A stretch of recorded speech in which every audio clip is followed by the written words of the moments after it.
¿Qué tal, amigas y amigos? Bienvenidos a la segunda sesión, a la segunda clase de este acercamiento a la Sagrada Escritura, a la Biblia. Antes que cualquier otra cosa, les agradezco su atención, pero también les recuerdo que no estoy en un estudio con micrófonos especiales, sino en la parroquia, en donde puede quizás pasar una ambulancia con algún sonido, escucharse algún teléfono que se encuentre en la oficina lateral, algunas voces. Lo que sucede generalmente en los salones de clase, en donde pueden escucharse las voces de los maestros, pero también alguna voz que esté a un lado. Pero nosotros tratamos de ignorar aquellos ruidos que puedan entrar y nos concentramos en la clase del día de hoy. Antes de iniciar la clase, quiero responder a una pregunta que me han hecho varios de ustedes. Padre, quiero comprar una Biblia o no sé si la Biblia que tengo es una Biblia buena. Miren, lo que les puedo decir es que todas las Biblias son buenas. La única diferencia puede ser quizás que es una Biblia un poco más pequeña y por lo tanto tendrá una letra muy pequeñita que quizás las personas mayores no puedan ver. Así que hay que buscar una Biblia que tenga quizás una letra un poco más grande y esto por supuesto hará que tu Biblia sea de un tamaño mucho más grande. Yo les recomiendo para la gente que quiere tener una lectura fácil la Biblia Latinoamérica.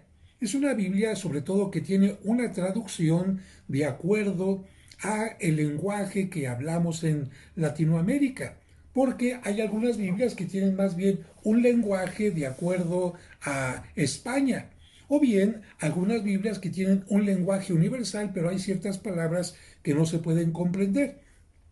Así que aquí es importante la traducción. El contenido es el mismo, pero pueden tener traducciones más sencillas.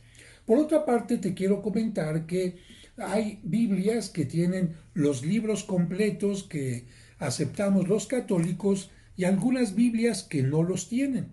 Los libros que faltan en las Biblias protestantes son los llamados deuterocanónicos. Así que si quieres tener una Biblia completa, por si eres católico, entonces puedes pedir una Biblia que tenga los libros deuterocanónicos. Basta que te fijes en el índice y si tiene, por ejemplo, el libro de los Macabeos, que es deuterocanónico, significa que ya tiene todos los libros. Ay, padre, pues es que yo compré una y a la mía le faltan los deuterocanónicos. No te preocupes, no por eso es una Biblia maldita, no es una Biblia contraria a nuestra fe.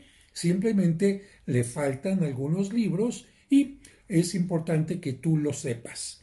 A propósito de esto, hay algunos editoriales que tratan de crear Biblias, de imprimir Biblias que sirvan tanto para los católicos como para los protestantes. Y estas editoriales, como por ejemplo esta Biblia que se llama la Biblia Dios habla hoy, es una Biblia que pueden utilizar tanto los protestantes como los católicos y tiene aquí a un lado, si te fijas bien, espero que alcances a ver bien, dice con deuterocanónicos. Esta es una Biblia que pueden utilizar tanto católicos como cristianos y tiene algunas ventajas que a alguna gente le gustan. Por ejemplo, esta tiene un pequeño cierrecito que sirve por si la quieres cerrar y la mantienes cerrada como si fuera una pequeña bolsa. Tú podrás decir, oiga padre, es que ya está muy despegada, desgastada. Bueno, miren, la Biblia no es para ponerse de adorno ahí en la sala, muy bonita, abierta y que nadie la lea. La Biblia son hechas para estudiarse. ¿Y qué le pasa a un libro mientras más lo abres y lo abres y lo abres? Bueno, pues se va deteriorando. A la Biblia el respeto que se le tiene que tener no es no tocarla, no es que no se maltrate. El maltrato no es porque sea y se le esté dando un maltrato. La palabra a veces se utiliza porque quizás alguna hoja ya está muy arrugada, se desprendió parte de la piel, pero en realidad no es maltrato, sino que es uso. Las Biblias son para eso. Y mientras más estudio, pues evidentemente que la Biblia se va desgastando. Así que si tú eres protestante o eres católico, puedes utilizar una Biblia como la Biblia Dios habla hoy. En general, la mayoría de los protestantes utilizan una traducción particular en la Biblia Reina Valera. Es la Biblia que generalmente utilizan los protestantes y los católicos no tanto, porque en la traducción hay algunas cosas que podrían crear una interpretación confusa, equívoca. Por lo tanto, la Reina Valera generalmente los católicos no la usan. Por otra parte, hay Biblias muy sencillas, como por ejemplo esta de Ediciones Paulinas. Es una Biblia hecha con letra no tan grande, no tan pequeña, pero sobre todo es una Biblia económica. ¿Cuál es el problema a veces de lo económico? Mira, el problema es que a veces al abrirla, pues lamentablemente de tanto abrirla, las páginas se pueden ir desprendiendo. Así que hay que buscar una Biblia que tenga una buena encuadernación, una buena pasta, porque a veces, pues bueno, lamentablemente lo económico, precisamente por eso es económico, porque no tiene toda la calidad que se quisiera. Con cuidadito, bueno. Y si tú quieres empezar a leer la Biblia y no tienes muchos recursos, bueno, pues uno utiliza lo que puede, ¿verdad? Hay algunas Biblias actualmente que también están hechas especialmente para determinados públicos, como por ejemplo hay Biblias para niños. ¿Cuál es la característica de la Biblia para niños? Que tiene solamente pequeños fragmentos de la Biblia de cada libro para que tengan una idea de lo más importante, y están llenas de muchos dibujitos. Es un acercamiento, no es una Biblia completa. Simplemente son textos de la Biblia en orden para que los niños vayan entendiendo. Y hay otras Biblias también muy interesantes, como por ejemplo esta que se llama la Biblia Católica para la Fe y la Vida. Fíjate, esta Biblia, que está publicada por Editorial Verbo Divino es un editorial muy famoso. Esta tiene cosas interesantes como por ejemplo esto. Miren, si ustedes se dan cuenta, voy a abrir aquí. Aquí esta Biblia tiene una ventaja, porque ya tiene marcado dónde está el libro del Éxodo. Yo quiero leer el libro del Éxodo, ahí está. Por ejemplo, quiero leer el libro del Deuteronomio. Aquí, esta pestañita, simple y sencillamente meto el dedo y ya aparece el libro del Deuteronomio. Quiero llegar, por ejemplo, al libro de los Salmos. Aquí meto el dedito y automáticamente ya estoy en el libro de los Salmos. De tal manera que sofonías, etcétera, estas pequeñas ayudas para alguna gente que nunca ha leído la Biblia y que no sabe cómo encontrar fácilmente los libros, puede ser magnífica. Y otra parte muy importante es que esta Biblia, además de los textos que tiene, por ejemplo, una perspectiva católica. Por ejemplo, aquí hablando de unas lecturas de penitencia, te habla del miércoles de ceniza. O hablándote de un libro de los profetas, tiene una oración cristiana. De tal manera que esto es lectura de la Biblia y al mismo tiempo reflexiones cristianas que pueden ayudar a las personas que dicen, quiero leer la Biblia, pero no le entiendo mucho y ya la quiero leer desde ahorita. Muy bien, esta te irá llevando también de la mano con reflexiones, con explicaciones y además con distintos colores que facilitan también la lectura de la Sagrada Escritura. Y también hay algunas Biblias que no es que estén incompletas, simple y sencillamente están divididas. Por ejemplo, en este caso, esta Biblia de editorial, aquí está, perdón, el editorial no lo tengo, pero no lo tengo aquí, el editorial no lo veo, pero bueno, lo que te quiero subrayar es que aquí es solamente el Nuevo Testamento, que significa que no tiene el Antiguo Testamento. Y es que hay mucha gente que dice, padre, yo el Antiguo Testamento lo tengo en la Biblia completa de mi casa, pero lo que quiero leer son los evangelios, las cartas de los apóstoles constantemente, y por eso, para no estar cargando toda la Biblia, llevo conmigo o tengo cerca de mi cabecera un Nuevo Testamento. Creo que con esto queda claro.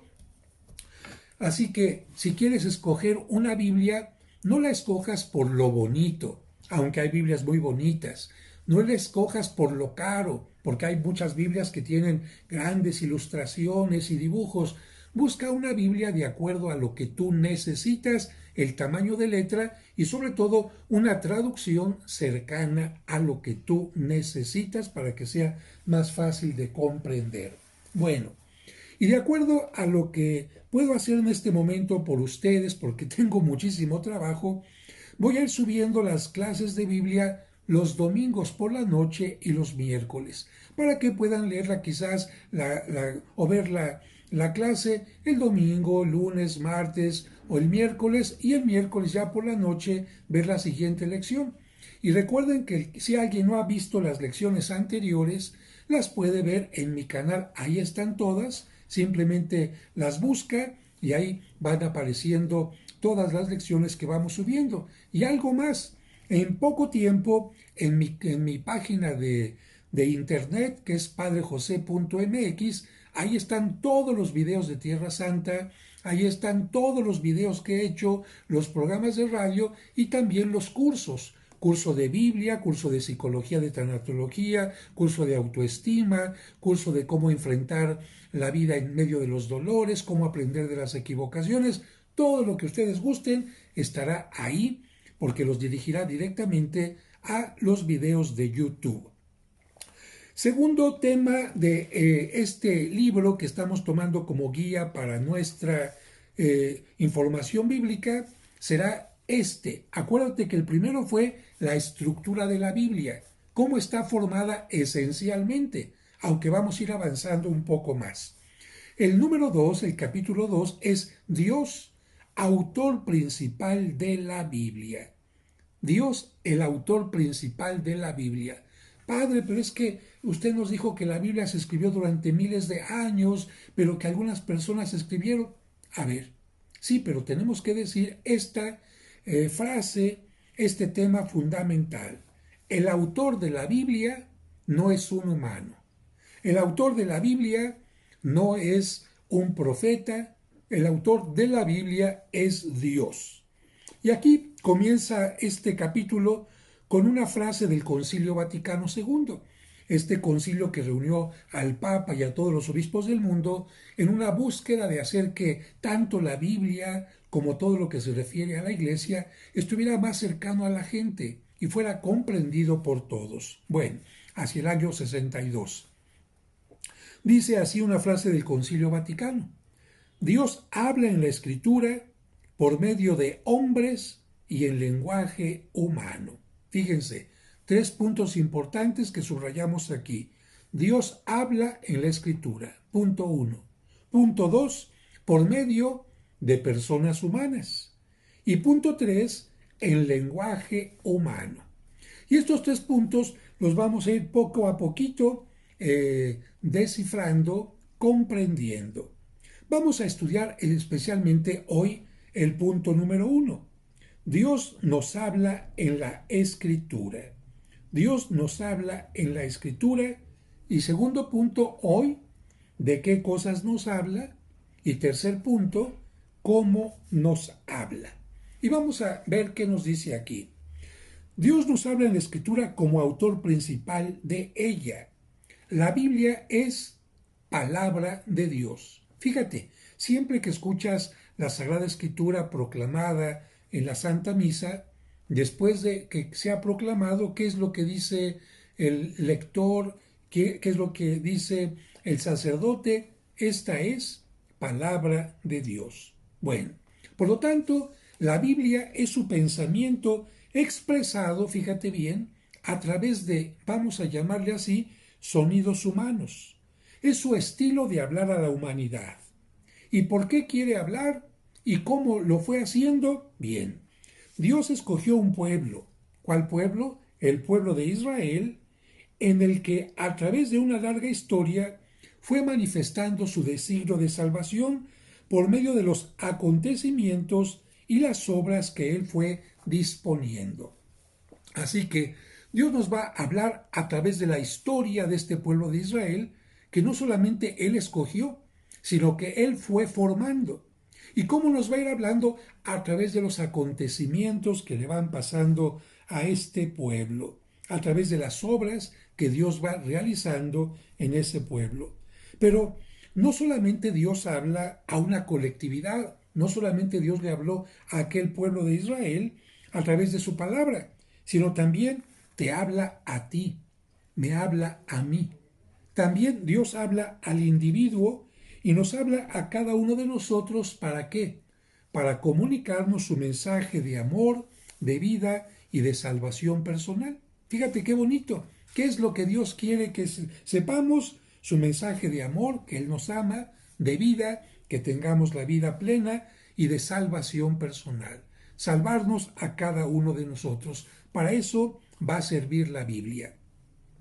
Cada página de la Biblia es la misma voz del Señor que nos invita, que nos llama, que se acerca a nosotros porque quiere comunicarnos algo. Una enseñanza quizás, un consejo, una frase de aliento, quizás un jalón de orejas, como decimos por ahí, cuando no sabemos corresponder a su bondad. Pero siempre es la palabra de Dios Padre que se preocupa por sus hijos porque busca su bien y su felicidad. Es Dios que se comunica no simplemente por hablar, porque no tenga nada que hacer, sino es Dios que se comunica para ayudarnos en nuestra vida. Por eso podemos decir que Dios es el autor principal de las Escrituras. Esto quiere decir que la Biblia es ante todo obra divina, que está inspirada directamente por Dios y que es Él quien nos habla para comunicarnos su mensaje. Es Dios el que nos habla. Y aquí pone algunos textos. Por ejemplo, dice, leemos en la carta de San Pablo a Timoteo, capítulo 3, versículo 16, toda escritura es divinamente inspirada.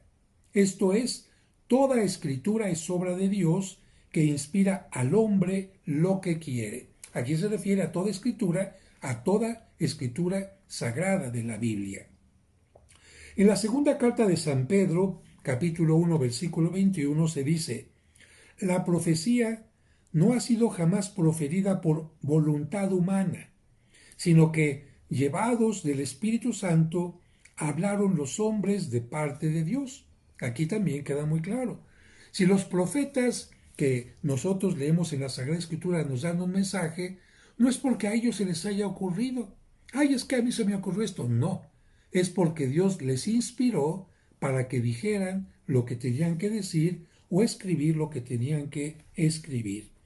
Y el Concilio Vaticano II confirma esto que estamos diciendo así. La Iglesia reconoce que todos los libros del Antiguo y Nuevo Testamento, con todas sus partes, deuterocanónicos, etc., son sagrados y canónicos en cuanto que escritos por inspiración del Espíritu Santo, tienen a Dios como autor y como tales han sido confiados a la Iglesia. Vamos ahora al segundo punto de este capítulo. Acuérdate, ¿cuál es el tema del día de hoy? Dios habla en la Escritura. Ya tocamos el tema de Dios nos habla. Ahora, ¿de qué cosas nos habla? Bien, es muy difícil concretar la riqueza del mensaje de Dios, pero en líneas generales diríamos que la Biblia abarca los siguientes temas. Punto número 1. Dios nos habla de sí mismo. Cuando nosotros queremos tener una conversación con alguien, pues lo primero que queremos saber es quién es aquella persona, ¿no? ¿Qué es lo que piensa? ¿Cómo surgió su vida? ¿En qué familia? ¿Cuáles son sus anhelos? Etcétera. Bueno, también Dios quiere que lo conozcamos y por lo tanto nos habla de sí mismo. En la Biblia todas las páginas nos hablan de Dios, pero no precisamente de un Dios lejano, estirado, juez, como podría parecer a primera vista cuando leemos frases raras como la que le dijo a Moisés, yo soy el que soy, el Dios de poder, el Señor de los ejércitos en otra parte. No, se trata de un Dios personal, vivo, cercano, providente y amoroso. Se trata en una palabra de un Dios, como Cristo nos enseñó a decirle, Padre, que se preocupa por ti, por mí, por nosotros, y rige nuestros destinos en orden a nuestra felicidad temporal en esta tierra y a nuestra felicidad eterna. Lo que Dios quiere es precisamente nuestra felicidad ¿Por qué? Porque como dice San Juan, Dios es amor. Es cierto que en la Biblia se habla también de la cólera de Dios, de castigo y hasta de venganzas divinas, como también se habla de los ojos, oídos y manos de Dios. Pero hay que entender un poquito esto. Esto se llama antropoformismo. Fíjate, ¿qué es un antropoformismo? Qué palabra tan rara, ¿verdad? Bueno, la palabra antropos significa hombres. Por eso el Museo de Antropología, ¿no? Es un museo que nos habla de el ser humano, y concretamente en algún determinado lugar de la historia o en algún lugar geográfico. Antropo, hombre. Morfos significa forma. Antropomorfismo significa que en la Biblia vamos a encontrar que Dios se muestra como si fuera un humano, que Dios tiene la mano, que Dios tiene ojos y ve, que Dios escucha. En realidad, si Dios Padre es un ser espiritual, no tiene ojos. Los humanos necesitamos ojos para ver. Dios no necesita ojos para ver. Los, los humanos necesitamos oídos para escuchar. Dios no necesita oídos. Y nuestros oídos además escuchan de aquí a una determinada distancia. Dios escucha todo el infinito.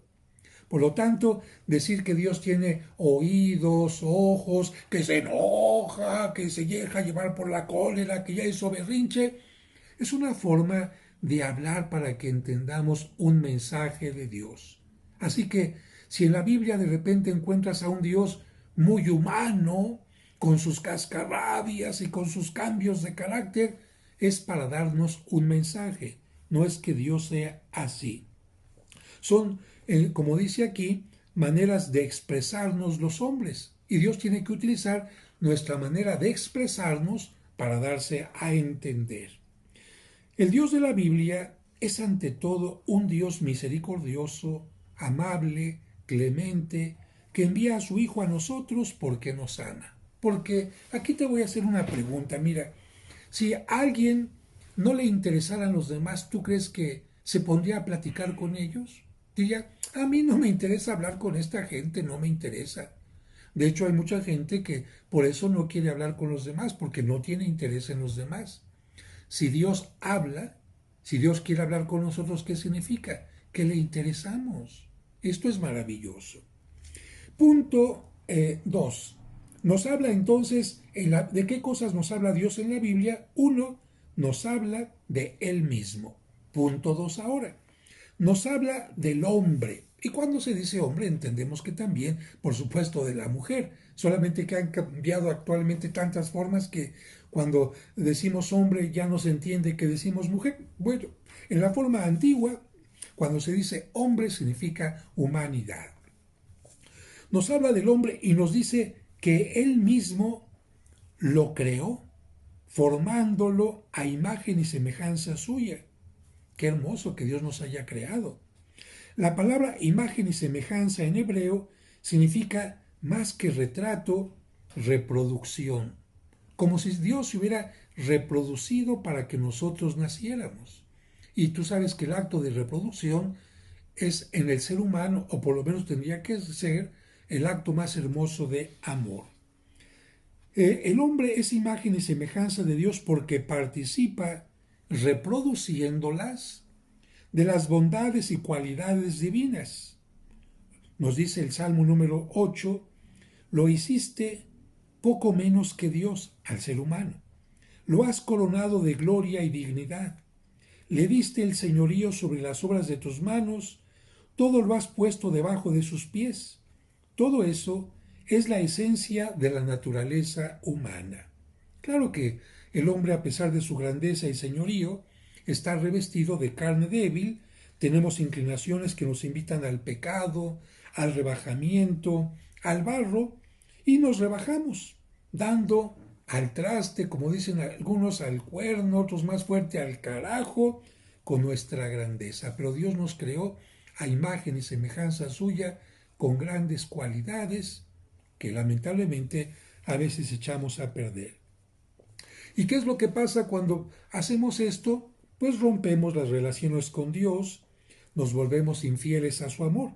Pero en la Biblia, el Señor no cesa de invitarnos a que rehagamos, reconstruyamos, restauremos las relaciones perdidas. Ese es el drama humano a grandes rasgos que la Biblia nos va mostrando. Así que este punto es importante.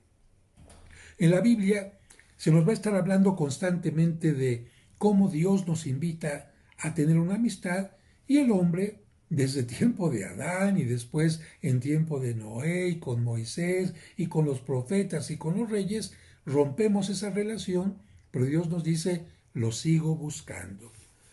Punto 3, ¿de qué nos habla la Sagrada Escritura? Nos habla de la creación, cuando nos dice, al abrir la Biblia, que al principio Dios creó los cielos y la tierra.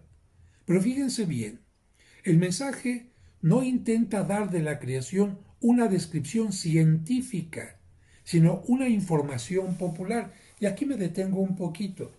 La Biblia no es un libro de ciencia, donde puedas encontrar respuestas científicas. ¿Cómo creó Dios el mundo? Bueno, como la ciencia llegue a descubrir que se fue originando todo, eso es lo que hizo Dios. La Biblia no es un libro de ciencia, por lo tanto, en una forma simbólica, en una forma poética, simplemente dice, Dios creó el cielo y la tierra. En 7 días es un número simbólico. Primero hice esto y luego el otro, no. Por eso en la misma Biblia puede haber algunas cosas que puedan ser, por ejemplo, contradictorias o quizás complementarias. Por ejemplo, en el libro del Génesis vemos en un capítulo que Dios crea primero al hombre y después crea a la mujer. Pero en el otro capítulo del Génesis se nos dice que los crea juntos, hombre y mujer.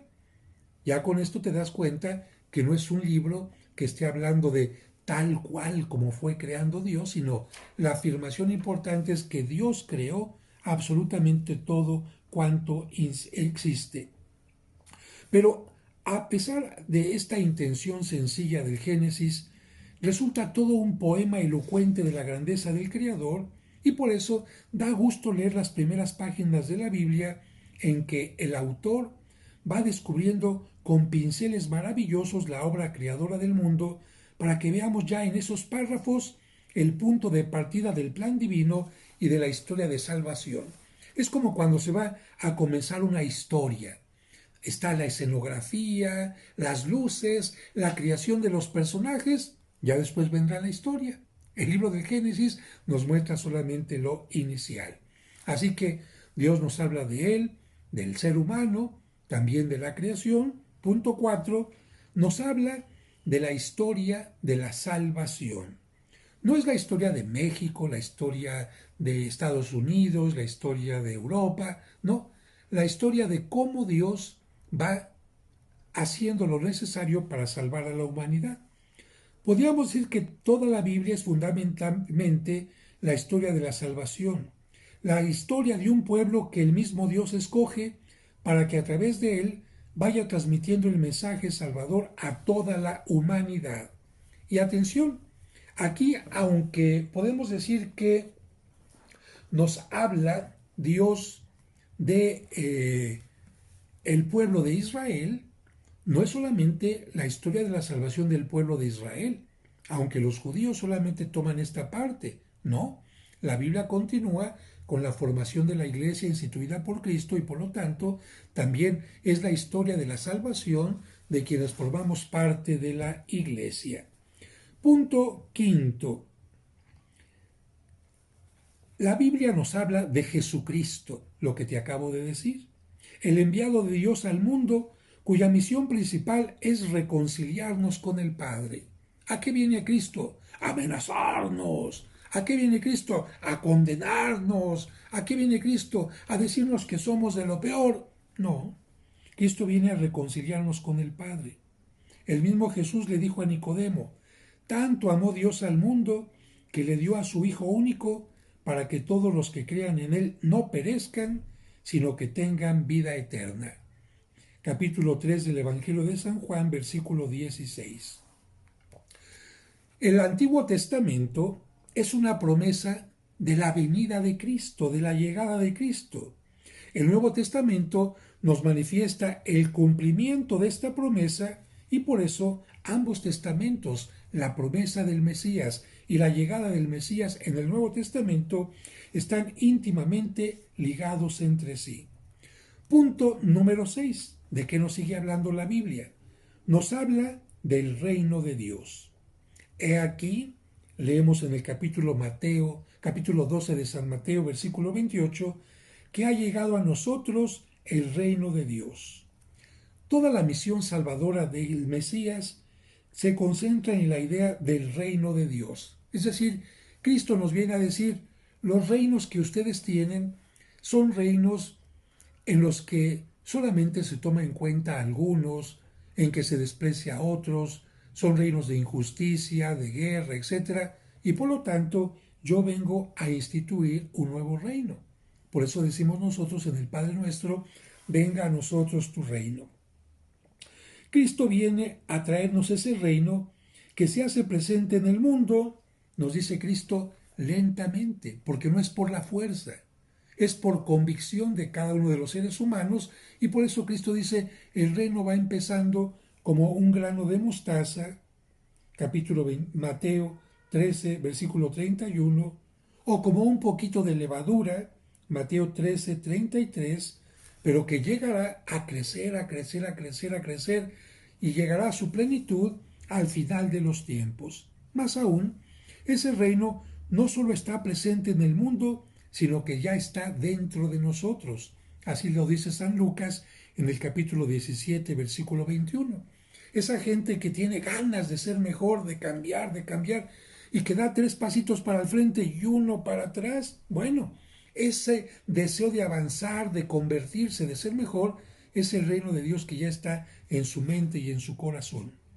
Para pertenecer a este reino tenemos que convertirnos.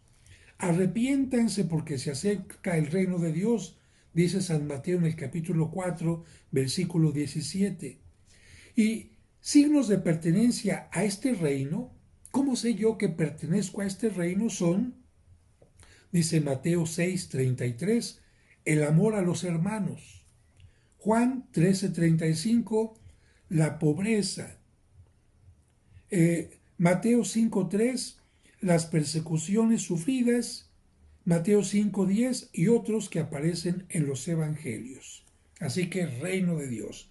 Punto número 7, de que nos sigue hablando la Sagrada Escritura, nos habla también de la religión, de la lucha entre el bien y el mal, de las virtudes teologales y cardinales, la fe, la esperanza, la caridad, etc., del comportamiento del hombre, de la felicidad matrimonial, de la buena convivencia entre los seres humanos, etc.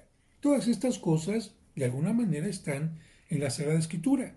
Y cada libro de la Biblia plantea un tema distinto, interesante y anhelante, pero no son temas sueltos o independientes de los demás. Cada libro sería como una rama que forma parte de el tronco de un árbol. Hasta aquí el número 7, y son 7 puntos de los que nos habla la Biblia, y nos dice el Concilio Vaticano II. Fíjense, los libros del Antiguo Testamento muestran a todos el conocimiento de Dios y del ser humano y el modo como Dios, justo y misericordioso, trata con los hombres.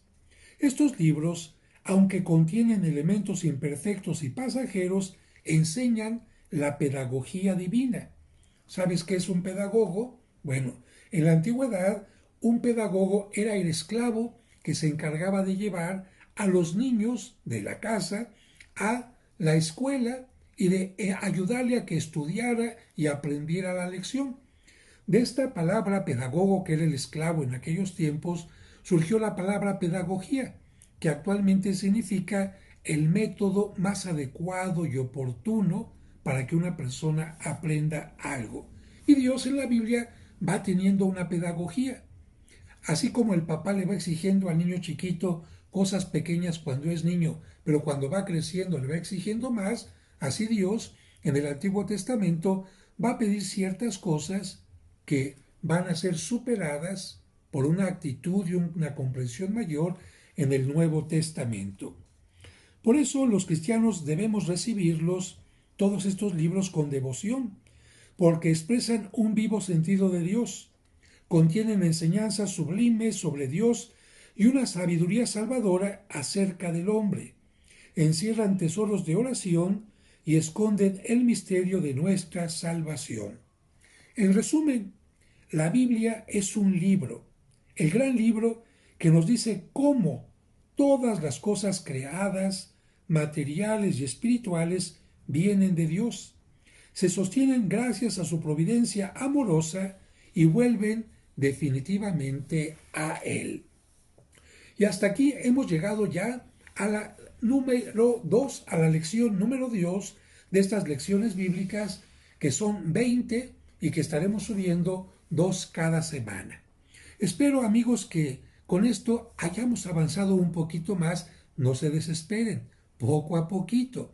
Así como en el inglés, pollito, chicken, gallina, hen, lápiz, pencil y pluma pen, también en la Biblia, con paciencia, poco a poquito, como un buen cimiento, iremos creciendo en el aprendizaje. Y de verdad, tomen la Biblia, si tienen una Biblia en su casa, sea la que sea, hojenla, ábranla, vean algunas Biblias, por ejemplo, al final tienen cosas interesantes, ¿no? Por ejemplo, esta Biblia tiene una prehistoria, inicios de la historia. ¿Qué estaba pasando en el mundo cuando se fue escribiendo el libro del Génesis? ¿Qué estaba pasando en el mundo cuando Moisés estaba sacando al pueblo de Israel? Esto es muy interesante. Hay otras Biblias como esta de Dios habla hoy, en donde en la parte final, fíjense bien, miren, yo aquí le pongo a veces lo que se llaman post-its o banderitas para indicar más fácilmente un lugar que tengo que estudiar o algo así.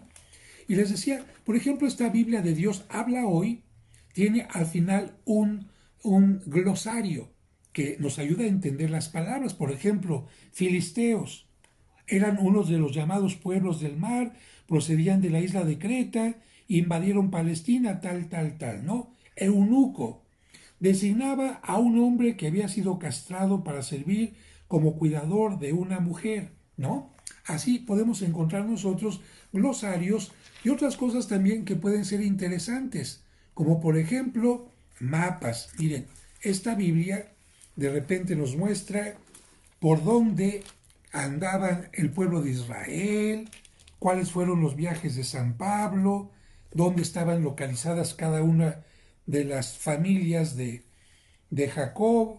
Y de esta manera, cuando nosotros podemos ir estudiando la Biblia, que Dios sacó a Moisés por aquí y el pueblo pasó por acá, pues se nos hace más fácil. Todas las Biblias tienen cosas maravillosas, así que acércate a tu Biblia, hojeala y acuérdense, irse aprendiendo los nombres de los libros en abreviatura. Génesis, GN. Ah, muy bien, ya aprendieron uno, sigan con los demás. Recuerden darle like, por favor, a este video, y si no están suscritos, suscríbanse a mi canal y denle clic a una campanita que hay ahí para que les lleguen los mensajes cuando voy publicando. Que Dios les bendiga.